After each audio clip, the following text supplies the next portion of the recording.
మంచి స్వచ్ఛమైనటువంటి నీళ్ళు తెచ్చిచ్చింది. 5 ఏళ్ళు నడిచింది, నడవలే. మిషన్ భగీరథ నీళ్ళు పుష్కలంగా రాలే, ఏమైనా రాలేదా? వచ్చినాయా? మరి ఇప్పుడు ఏం రోగం పుట్టింది నాకు అర్థం కాదు. ఇప్పుడు ఎందుకు గుంటుతుంది అది? ఎందుకు నీళ్ళు ఎత్తలేవు? వస్తున్నాయా ఇప్పుడు? మరి ఏం చేయాలా? లాగులు వలిగేదాకా చంపాలే. మంచి మాట కాకపోతే ఏం చేస్తారు? మంచిగా కట్టిన ఇల్లు పెట్టిపోయి కదా, 5 ఏళ్ళు నడిచింది కదా, మరి మీకేం బీమారీ వచ్చింది నాకు అర్థం కాదు. ఇంతింత పొడుగు మాటలు మాట్లాడుతుందా? అడ్డం పొడుగు మాట్లాడుతుందా? పొద్దున్న లేతే కేసీఆర్ చావాలి, నువ్వు 1000 జన్మలు ఇచ్చినా నేను చావా నాకు కూడా అనుకుంటున్నావు.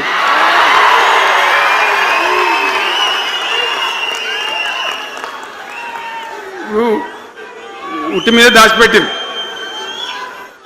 మన ఇళ్ళలో దాతారు కదా, ఏది ఉట్టి ఉట్టి అని ఉంటుంది. ఇప్పుడు మీకు తెలుసో లేదో కానీ ఇప్పుడు ఈ మధ్యలో ఫ్రిడ్జ్లు మోపోయిన మునుపు ఉట్టి అనేది ఉంటుండే.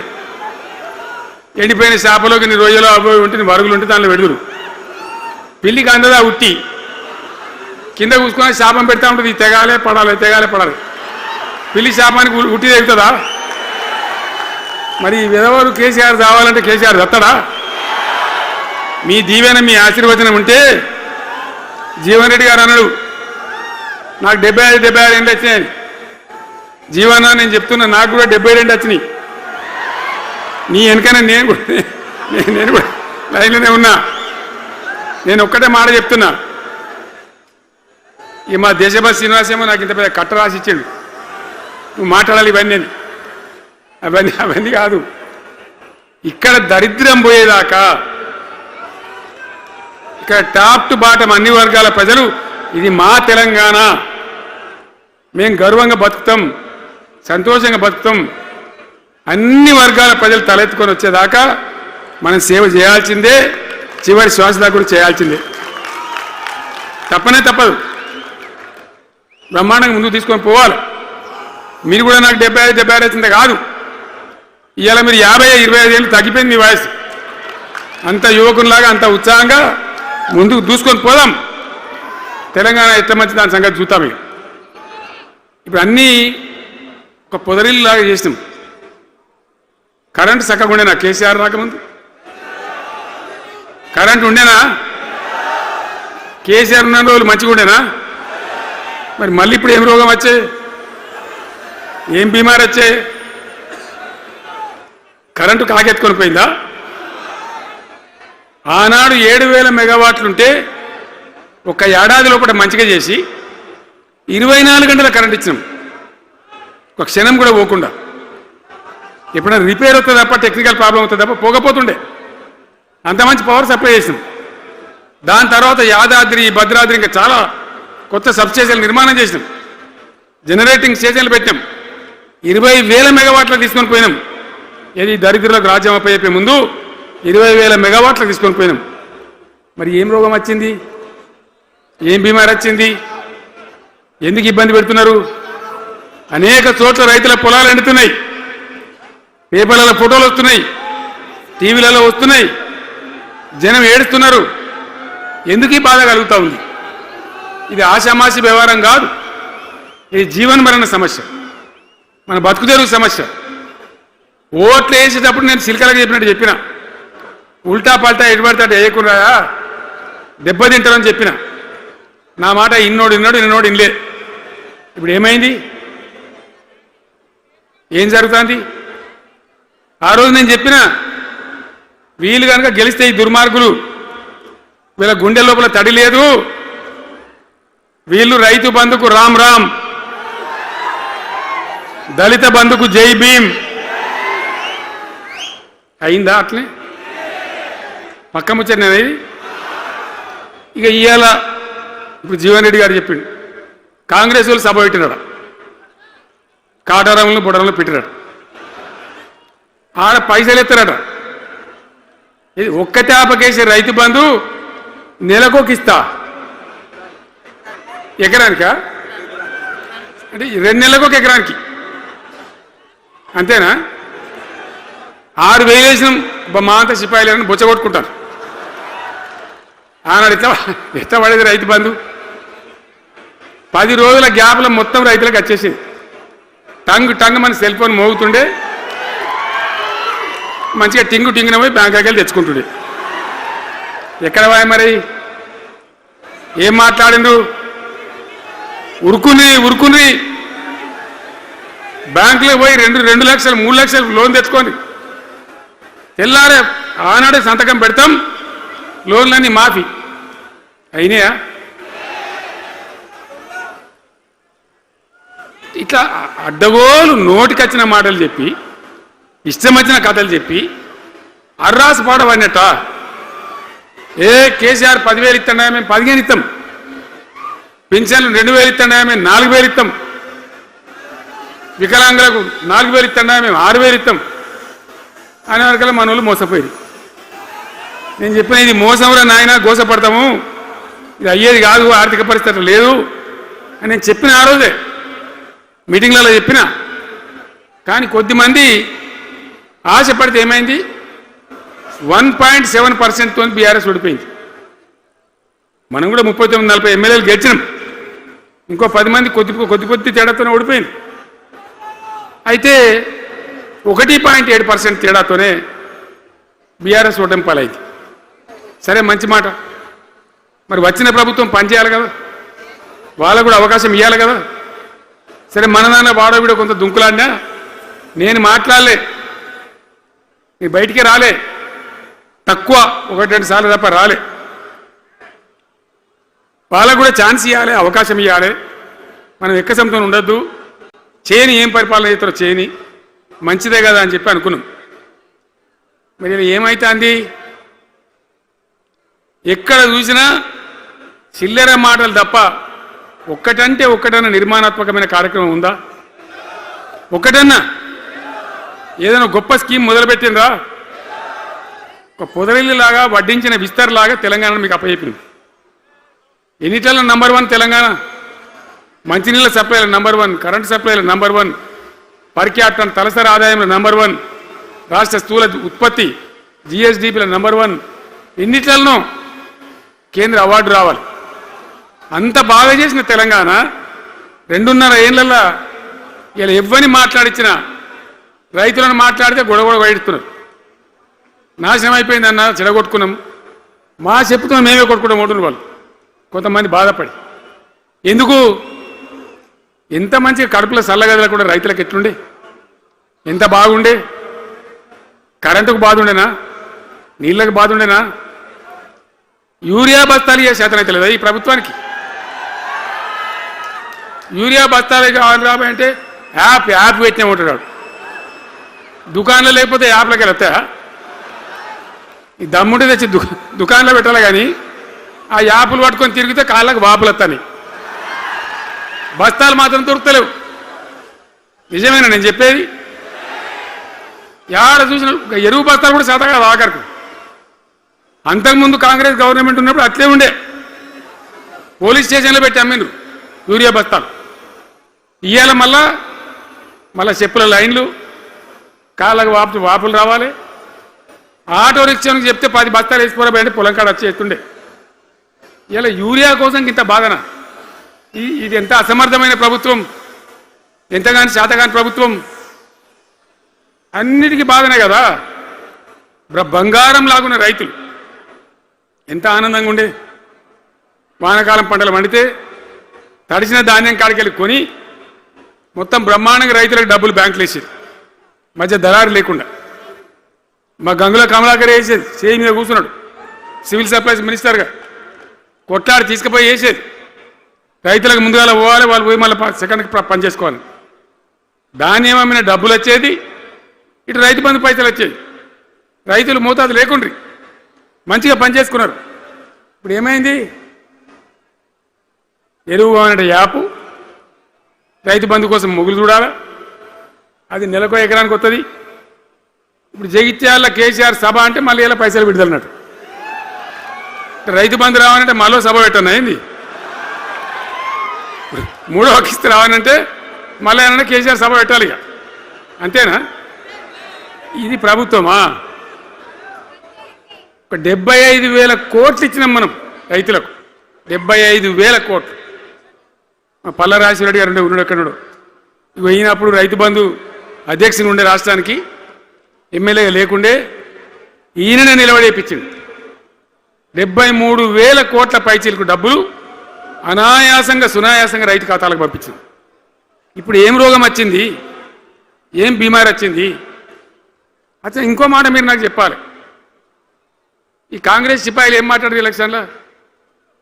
కేసీఆర్ అంటాడు చక్కగా చేస్తలేడా, మేము చాలా సిపాయిలము, చాలా అనుభవం ఉన్న పార్టీ మాది, బ్రహ్మాండంగా చేస్తాం, మీకు 6 చందమామలు 7 సూర్యులు పెడతామన్నారు అన్నారు కదా, ఆయన నరికినారు కదా. ఇలా రాష్ట్ర ఆర్థిక ఆదాయం ఎందుకు దిగజారిపోయింది? దయచేసి ఆలోచన చేయండి. కేసీఆర్ ఉన్నప్పుడు రియల్ ఎస్టేట్ ఎట్లా ఉండే, రైతుల భూముల ధరలు ఎట్లుండే, హైవే పక్కకుంటే 2 కోట్లు 3 కోట్లు, డాంబర్ రోడ్ పక్కకుంటే ₹1 కోటి ధీమా ఉండే రైతులకు. ఇంత అమ్మాయిందిరా పెళ్లి చేయాలంటే పావడంత అమ్మి చేత పోవా, వాళ్ళ దగ్గర అమ్మి చేత బిల్డింగ్ కట్టుకుంటా. ఈరోజు అమ్మేటోడు ఉన్నాడు కానీ కొనేటోడు లేడు. నిజమేనా ఈ మాట? నిజమా కాదా? ఏమైంది మరి? ఏం రోగం వచ్చింది?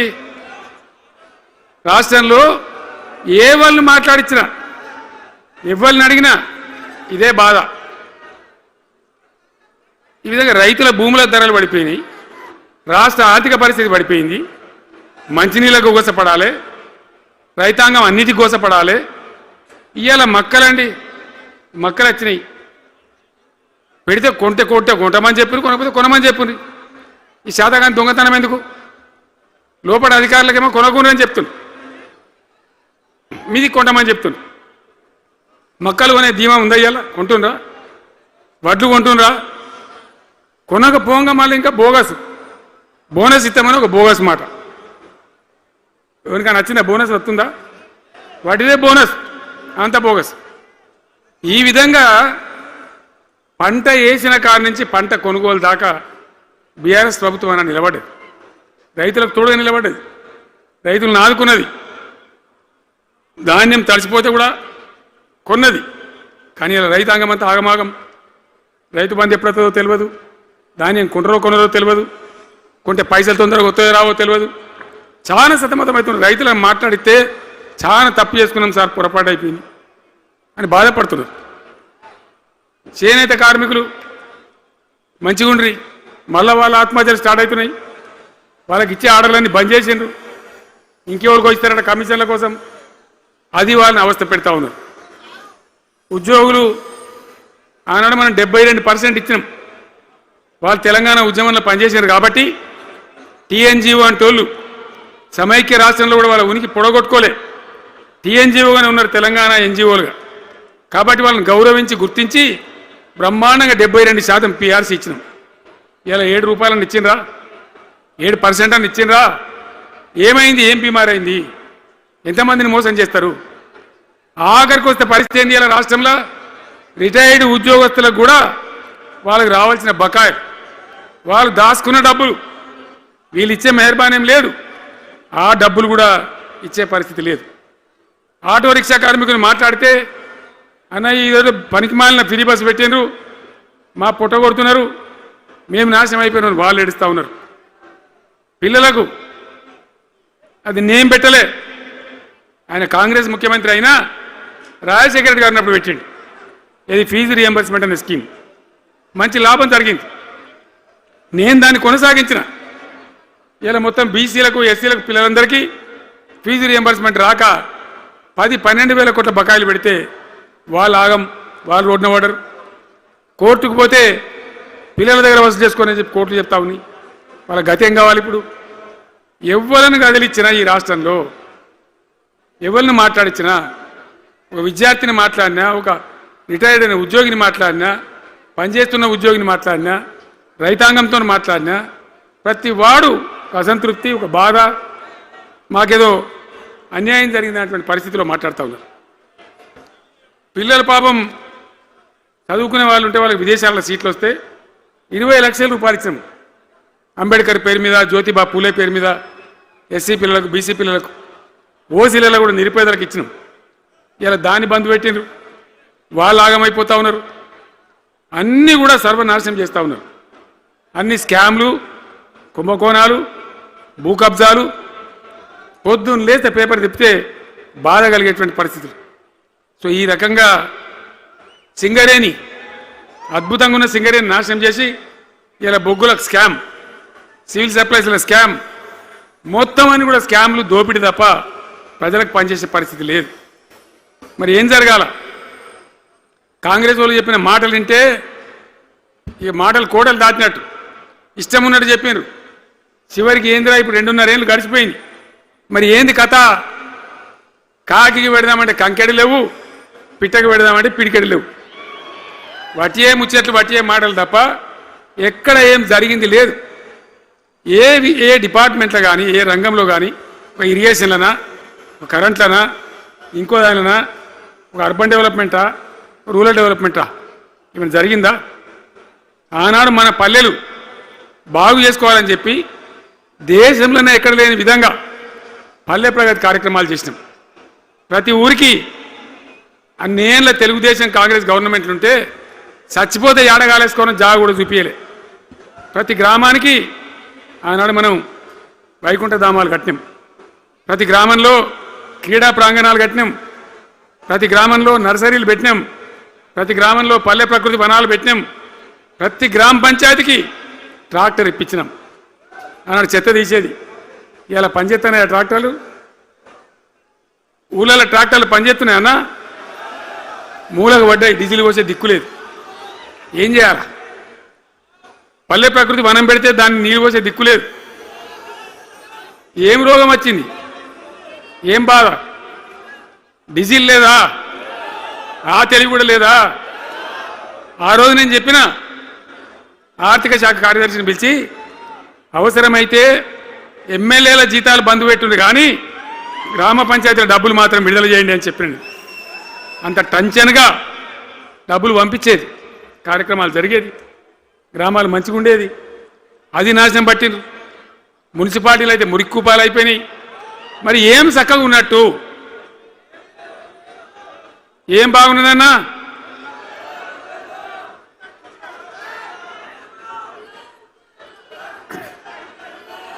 అందుకే జీవన్ రెడ్డి గారు లాంటి సీనియర్ నాయకుడు, అనుభవం ఉన్న వ్యక్తి నోటికెళ్ళి ఏం మాట వచ్చింది? కాంగ్రెస్ పోవాలి, బీఆర్ఎస్ రావాలి. ఎందుకు వస్తుంది ఆ మాట? వటిగానే వస్తుందా? బాధ్యత లేకుండా వస్తుందా? ఏది చూసినా కూడా చక్కదనం లేకపోతే, పొద్దున్న లేతే దోపిడి తప్ప ఇంకోటి లేకపోతే ఎందుకు ఈ పరిస్థితి వస్తుంది? రాష్ట్ర ఆర్థిక పరిస్థితి నాశనం, ఉద్యోగస్తులు ఆగం, రిటైర్డ్ ఉద్యోగస్తులు ఆగం, విద్యార్థుల జీవితాలు ఆగం, ఆటో కార్మికుల జీవితాలు ఆగం. ఎవరు చక్కగా ఉన్నాడు? సంతృప్తి ఎవరున్నారు? ఏం జరుగుతూ ఉంది? ఇది ఈ రాష్ట్రంలో ఉన్న పరిస్థితి. ఇక నేను చెప్పానంటే తెల్లారిదాకా చెప్పచ్చు. నేను ఒకటే మీద మనవి చేస్తూ ఉన్నా, ఖచ్చితంగా మళ్ళీ ఎట్టి పరిస్థితులలో ఎవరు ఏమన్నా సరే ఖచ్చితంగా రావాలి. ఇంకా ఈ అందానికి ఒకటి బోడముండ హైడ్రాని తెచ్చిపెట్టింది. దానికి ఆ హైడ్రాకు ఆ పిసిసి ప్రెసిడెంట్ అనుకోడు ఆయన, కాంగ్రెస్ కమిటీ అధ్యక్షుడు, ఆయన నిజామాబాద్లో పోయి చెప్తుండు, హైదరాబాద్లో హైడ్రా, నిజామాబాద్ కూడా తెత్తాం బిడ్డ, నిజామాబాద్లో నిడ్రా, రేపు జగిత్యాలలో కూడా జిడ్రా అంటాడు. ఇక అది ఏం కావాలి? మొత్తం పేదలు కొంపలని కూల్చుడేనా? కేసీఆర్ రాజ్యానికి వచ్చినప్పుడు 3.5 లక్షల మందికి పేదలు ఎక్కడ ఉన్నారో అక్కడనే పట్టాలు ఇచ్చినాం. వాళ్ళని ఆగం చేయకుండా పాపం గరీబోళ్ళు 3.5 లక్షల కుటుంబాలకు హైదరాబాదు చుట్టుపక్కల వేరే పట్టణాల్లో కూడా పట్టాలు ఇచ్చిన, వాళ్ళని బతకనిచ్చిన. ఇలా ఏం కూలగొట్టుడు? అది పుస్తకాలు కూడా తీసుకుని పోరాలు చదువుకునేటి అంతే గిరితమా? నేను ఒక్కటే మాట మనం చేస్తా ఉన్నా, గ్యారంటీగా బీఆర్ఎస్ గవర్నమెంట్ వచ్చేది ఖాయం. మొట్టమొదటి రోజులనే ఈ ఐటాంటోని ఎత్తి అవతల వరేస్తామని చెప్పి నేను మనవి చేస్తా ఉన్నా. తీసేయన్న దాన్ని. హైడ్రాన్ తీసేయనన్నా పక్క మాటనా మళ్ళా మొదలు పెట్టిరా ఇక జరాగు 5 నిమిషాలు అది అయిపోతుంది. హైడ్రాన్ పీకేసి మొదటి సంతకంతోనే తీసి చెరువులో వాడేస్తాం దాన్ని. ఇప్పుడు మనం చేయలేం 46,000 చెరువులు మంచిగా చేసినాం.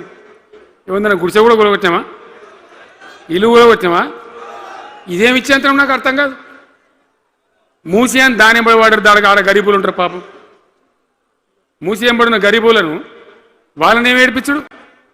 పొద్దున్న లేతే వాళ్ళు నిద్ర పోకుండా వాళ్ళ కంటి మీద కొనుక్కు లేకుండా అది ఎవరు చేసే ప్రాజెక్ట్ అయ్యేది కాదు, పీకేది అవుతుందా? 15,000 ఇల్లు కూడా కొడతారట. ధర్మమేనా అది? ఈ రకంగా ఇప్పుడు పనికి మాలిన హైడ్రా తెచ్చి మూసి అది చెయ్యాలి, మూసి మంచిగా చేయాల్సిందే బద్దనే వాడు అన్నాడు. అన్ని వేల ఇల్లు కూడా కొట్టడం ఎందుకు నాకు అర్థం కాదు. అలా ఏం లేదు, భూములు కబ్జా పెట్టే రియల్ ఎస్టేట్ దందా తప్ప దానిలో ఏం లేదు. మూసి ప్రజల కోసం కాదు, నగర ప్రజల కోసం కాదు, ఈజీగా చేయగలిగిన దాన్ని, మామూలుగా చేయగలిగిన దాన్ని నాశనం బట్టి దాన్ని కథం పడతా ఉన్నా. ఏది చూసినా కూడా ఒక రకమైన దోపిడీ, ఒక రకమైనటువంటి గుండాగిరి, అరాచక వ్యవస్థతో ముందుకోతున్నారు తప్ప ప్రజా సంక్షేమాన్ని కాంక్షించి ఒక్క స్కీమ్ కూడా రాలే. ఇరిగేషన్ ప్రాజెక్టులు అన్ని పండబెట్టింది. ఏం రోగం?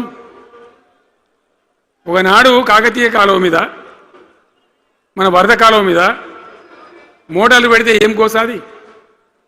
మా శంకరెడ్డి చెప్తా ఉండే ఇంతకుముందు, 1000 మోటార్లు పెట్టుకుంటే వచ్చి కోసుకపోదురు, లారీలకు మోటార్లు ఎత్తుకపోదురు.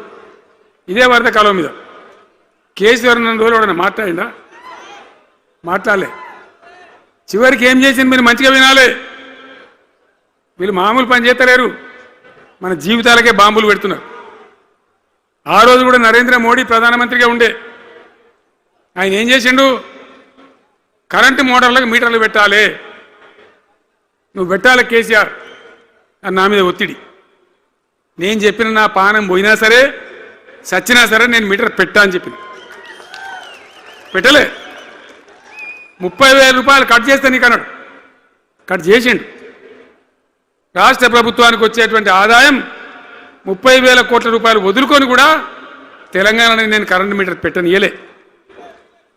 నేను ముఖ్యమంత్రి ఉన్నాను రోజు. ఇవాళ ఏం చేసింది తెలుసా వీళ్ళు మీకు?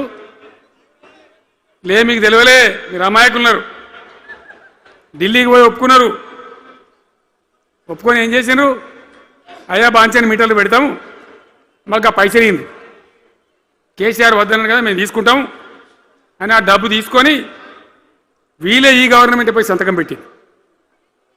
ఇప్పుడు మొదలైతే ఇక ఇప్పుడు వస్తాయి మీటర్లు. ఎదుర్కొందామా? మీటర్ల ఎదురుపాటును యుద్ధం చేద్దామా? కొట్లాడదామా? ఏమన్నాం మనం? నాకు అర్థం కాదు. రైతులు మంచిగా ఉండాలి, వ్యవసాయం మంచిగా ఉండాలి, పల్లెలు బాగుండాలి, వృత్తి పనులు బాగుండాలి. ఇప్పుడు యాదవులకు గొర్రెలు ఇప్పించినాం. ఇప్పుడు వస్తున్నాయా గొర్రెలు? వినబడతలేదు. బంద్ అయినాయా? ఎందుకు బంద్ అయినట్టు? మరి దానికి ఏం రోగం వచ్చే? మరి ఎవరికి ఇచ్చినట్టు? చేపలు పట్టే వాళ్ళ కోసం చేప పిల్లలు వేసినాం, ఇప్పుడు వేస్తాను. మరి ఎవరికి చేసినట్టు? వృత్తి పని వాళ్ళకు ఉండదు, ఎవరికి ఉండదు. బీడీ కార్మికులు ఉన్నారు, నాకెవ్వరు దరఖాస్తు ఇయ్యలే, ఇవాళ అడగలే. అప్పుడప్పుడు మా తులమ చెప్పేది, అన్న వాళ్ళ పరిస్థితి బాగుండదు పేదరికంలోనని చెప్పేది. మా అంతటా మేమే ఆలోచించుకొని బీడీ కార్మికులకు పెన్షన్ తెచ్చినాం. మొత్తం భారతదేశంలో ఏ రాష్ట్రంలో ఇస్తారా? వాళ్ళకి పెన్షన్లు పెంచుతామని ఎగబెట్టినరా? వాళ్ళకు కాదు, ఎన్ని ఆశలు. ఇంట్లో ఉన్న ఆడపిల్లకు 5 లక్షలు మహాలక్ష్మి అని పేరు పెట్టి 2,500 నెలకిస్తామని ఇచ్చిండ్రా? రూపాయి వచ్చిందా? అట్లా ఎన్ని? 6 గ్యారంటీలు, 420 హామీలు. స్కూటీలు ఎక్కడ వాయే? స్కూటీల్లో మనలే, ఇంకా స్కూటీలు ఎక్కడి? ఏమన్నా నచ్చినాయా? మరి నేను ఏమంటున్నా అంటే దయచేసి మీరు ఆలోచన చేయాల్సింది, ఇలా ఈ సభలో మాట్లాడుతున్నా మీరు వింటున్నాను కాదు, యావత్ తెలంగాణ ఇంటున్నది. తెలంగాణ ప్రజలందరికీ కూడా నేను కోరుతాను, నేను చెప్పిన నిజమా అబద్ధమా, ఏం జరుగుతూ ఉంది తెలంగాణలో? ఈ సందర్భంలో ఖచ్చితంగా ప్రజల మంచిని కోరే ప్రతి వాళ్ళు ఒకటి కావాల్సిందే, మళ్ళా తెలంగాణ పునర్నిర్మాణ యజ్ఞం మళ్ళా ప్రారంభం కావాల్సిందే. దాన్ని ఎవడు ఆపలేడు. జర గాచారం బాలేకపోతే దెబ్బతింటాం, అంత మాత్రం చేత ఆగిపోతామా? ఊకుందామా? పోరాటం చేయాల్సిందే, వీళ్ళని నిలదీయాల్సిందే. ఖచ్చితంగా తెలంగాణ పునర్నిర్మాణ ప్రక్రియ, ఆ యజ్ఞం మళ్ళా ప్రారంభం కావాల్సిందే. తెలంగాణ ప్రజలు గెలిచి నిలవాల్సింది. మొత్తం ప్రాజెక్టు పండబెట్టినండి. పాలమూరు ఎత్తిపోతల పథకం 90% పూర్తి చేసినాం. కొద్దిపాటి డబ్బుతో అయిపోతుంది. వలసల జిల్లా, కరువు జిల్లా వాళ్ళని నాశనం పట్టిండ్రు. అన్ని అబద్ధాలు. ఒక్కటి కూడా ఒక క్రియాన్వితమైనటువంటి ప్రజలకు పనికొచ్చేటువంటి ఏ రకమైన నిర్మాణాత్మక పని లేకపోగా కూల్చివేతలు, కాల్చివేతలు, పోలీస్ దాడులు, ఎవడన్నా ఎదురుగా మాట్లాడతామని పట్టుకపోవడు. ఇది రాజకీయమా? ఈ రకమైన కథన? దయచేసి మీ అందరితోని నేను కోరేది ఒకటే, చాలా సంతోషం. నేను జగిత్యాలకు వచ్చిన సందర్భంలో జీవన్ రెడ్డి గారు వెంట మీరు తండోపతండాలుగా తరలి వచ్చారు. సభలో ఉన్నదానికంటే బయట చాలా ఎక్కువ మంది ఉన్నారు. మేము రాగా చూసినాం, తొవ్వలో చాలా చీరి చేస్తూ ఉన్నారు. మీరు వచ్చిండ్రు. మీ అందరికీ మళ్ళొక్కసారి నేను స్వాగతం చెప్తా ఉన్నా. జీవనన్నతో పాటు బ్రహ్మాండంగా పనిచేద్దాం, ముందుకు పోదాం. ఈ జగిత్యాల జైత్ర యాత్రనే మళ్ళీ మన రాజకీయ శక్తుల పునరేకీకరణ చేసుకుంటూ మనం విజయం సాధించే వైపుగా పోవాలి. తప్పక విజయం సాధించాలి. తెలంగాణ పునర్నిర్మాణ యజ్ఞం పునఃప్రారంభం కావాలి. ముందుకు పోయి మనం విజయం సాధించాలని కోరుకుంటూ మీ అందరికీ కూడా పేరు పేరున ప్రతి ఒక్కరికి ధన్యవాదాలు తెలియజేస్తూ నేను సెలవు తీసుకుంటా ఉన్నా. జై తెలంగాణ, జై తెలంగాణ. సలవడి గట్టిగా చెప్పాలి. జై తెలంగాణ, జై తెలంగాణ. ధన్యవాదాలు.